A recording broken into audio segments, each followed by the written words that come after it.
vous téléspectateurs et bienvenue sur Tourcoing Web TV et plus particulièrement dans notre émission J'ai rendez-vous avec vous. Aujourd'hui, nous recevons Jean-Marc pour des conseils pour les entretiens de recrutement. Alors Jean-Marc Le Cerf, je suis un ancien DRH du Furet du Nord pendant 20 ans. Je suis aujourd'hui coach et formateur et donc je suis ravi d'être là avec vous pour répondre à tes questions. Merci Jean-Marc. Alors, première question, les attentes d'un recruteur, c'est quoi au juste ? En fait, un recruteur, c'est quelqu'un qui va être amené à faire un pari. Il connaît un poste qui est à pourvoir, il sait quels sont les besoins de l'entreprise et il va chercher à trouver une personne qui correspond au poste. D'accord. Voilà. Et quand on dit correspondre, c'est à la fois ce qu'il faut savoir dans le poste, ce qu'il faut savoir y faire, mais aussi comment s'y comporter. D'accord. Alors, donc ce sont toutes ces choses qu'un recruteur cherche à trouver dans un candidat. Donc ça veut dire par là, si je reprends un peu, si j'ai bien compris, que le candidat doit avant tout bien connaître son profil de poste. Le candidat va vendre à un recruteur son savoir-faire, son expérience.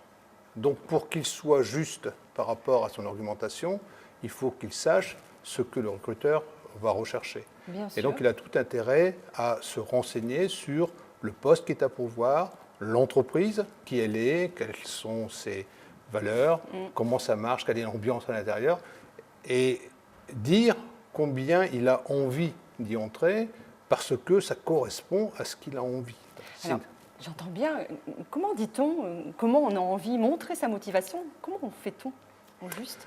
Tout d'abord, montrer qu'on s'est renseigné sur l'entreprise, Oui. avoir un CV, une lettre de motivation qui est adaptée à l'entreprise, dire je connais votre entreprise, ce que j'ai lu, j'ai entendu sur l'entreprise, ça me plaît bien, et moi j'ai vraiment envie de travailler. Et ce que je peux apporter à l'entreprise, c'est ça. D'accord, d'accord. Tu as fait combien d'années d'entretien au juste, Jean-Marc? 20 ans. 20 ans. Oui. 20 ans, c'est pas rien. Est-ce que tu as connu des expériences un peu cocasses, des choses où tu pourrais dire à nos téléspectateurs quels sont les pièges à éviter? Alors, en règle générale, quand il y a des pièges à éviter, c'est que les situations ne sont pas très cocasses. En fait, je pense que l'un des risques les plus importants, c'est quand le candidat s'invente une histoire, s'invente un profil, oublie certaines choses et qu'il n'apparaît pas tel qu'il est réellement.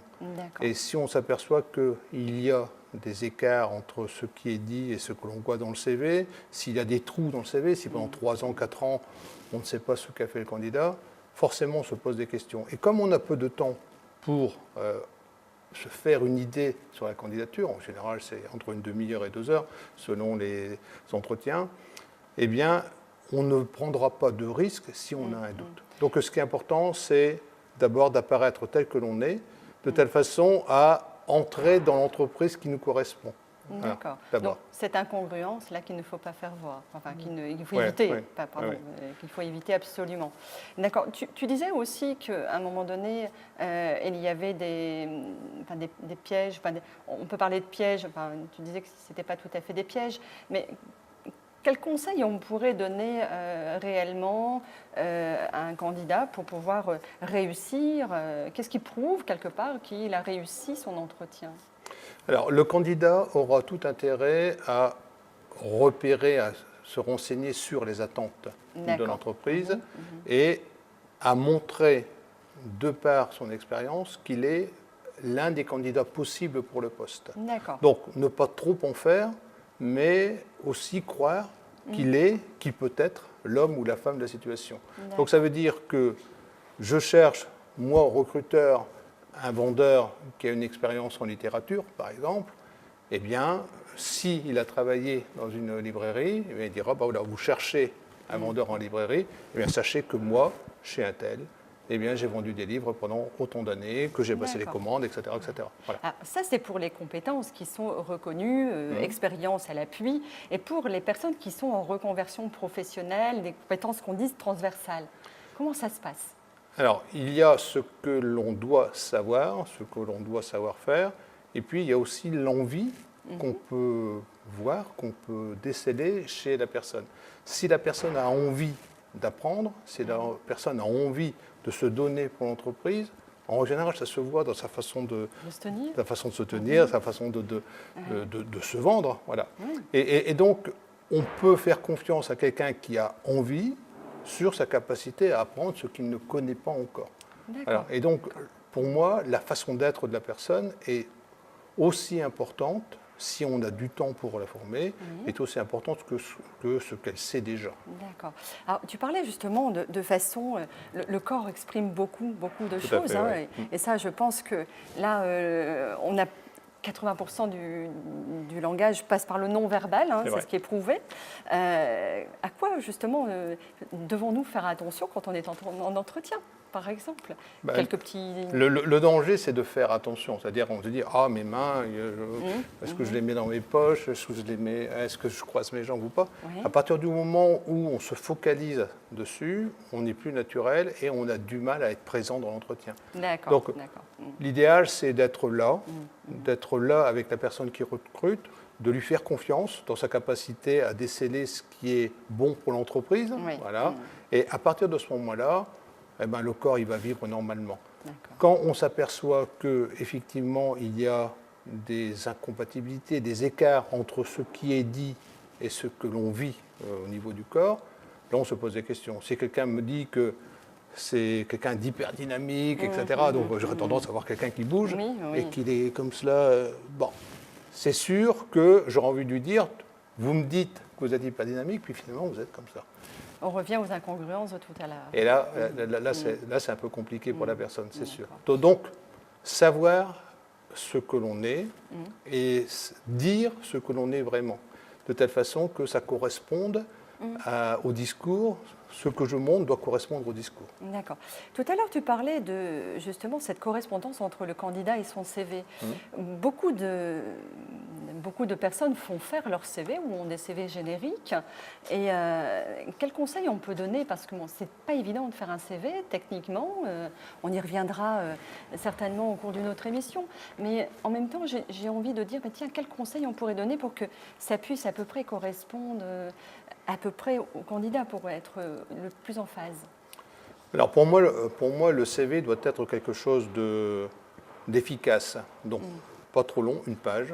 Voilà. En tête, avoir les mots-clés, homme de tant d'expérience, dans tel domaine, dynamique. Voilà. Bon. Et ensuite, à l'appui de ce qu'on a écrit dans le bandeau, eh bien, on indique nos expériences depuis la plus récente jusqu'à la plus ancienne. En sachant que les plus anciennes, en règle générale, ont moins d'intérêt, sauf si ça correspond au poste qu'on cherche à pourvoir. Hein. Voilà. Et au niveau des études, ça arrive également après, puisque en fait, les études, c'est bien quand on a 20 ans ou 22 ans, puis après, c'est terminé. Qu'est-ce que je fais de mes études? Et celui qui n'en a pas aussi. Eh ben, celui qui n'en a pas, il a sans doute des expériences où il a pu montrer qu'il savait faire des choses. Voilà. Et donc, s'il est capable de montrer en quoi il correspond au poste de par ce qu'il a fait, ça va remplacer forcément des années d'études. Les études, c'est bien pour lancer. Après, à la limite, quelqu'un qui a beaucoup de diplômes, mais qui ne sait pas les exprimer, qui ne les a pas utilisés, c'est plutôt contre-productif. Alors que quelqu'un qui n'a pas beaucoup de diplômes, mais qui a une volonté, une envie extraordinaire et qui est capable, comme ça, d'emporter les gens avec lui, bon, forcément, à 40 ans, il aura une expérience, ou à 30 ans, il aura une expérience, il pourra mettre cela sur la table en disant, voilà ce que j'ai fait, sans diplôme, voilà ce que j'ai fait. Voilà. Et c'est bien plus gratifiant et bien plus valorisant, l'expérience. Voilà, le plus important, c'est ce que je fais de ce que j'ai appris. Voilà. Merci Jean-Marc. Un petit mot pour la fin. Qu'est-ce que tu as envie de dire aux personnes qui se lancent dans ce super challenge d'entretien d'embauche? Alors, ce que je sais, c'est que ce n'est pas facile, vu, ce serait mentir que de dire que tout va bien. Mais ce que je remarque, c'est qu'en fait, je vois des tas de jeunes qui se lancent à la bagarre, qui créent leur propre société, qui vont de l'avant, qui ont envie de créer quelque chose, de faire quelque chose. Et je me dis que, compte tenu des conditions économiques, chouette, chapeau. C'est vraiment pas facile. Et franchement, je les félicite de leur capacité comme cela à s'investir. À s'investir et à s'investir aussi dans tout ce que ces démarches à la fois de création d'entreprise, mais aussi d'éternelle prospection aussi de postes. Donc, on vous encourage en tout cas à continuer dans ce cheminement et vraiment garder vraiment confiance, foncez. C'est en tout cas le mot que moi j'ai envie de vous dire pour la fin. Et on se retrouve très bientôt dans une nouvelle émission dont j'ai rendez-vous avec vous. Merci.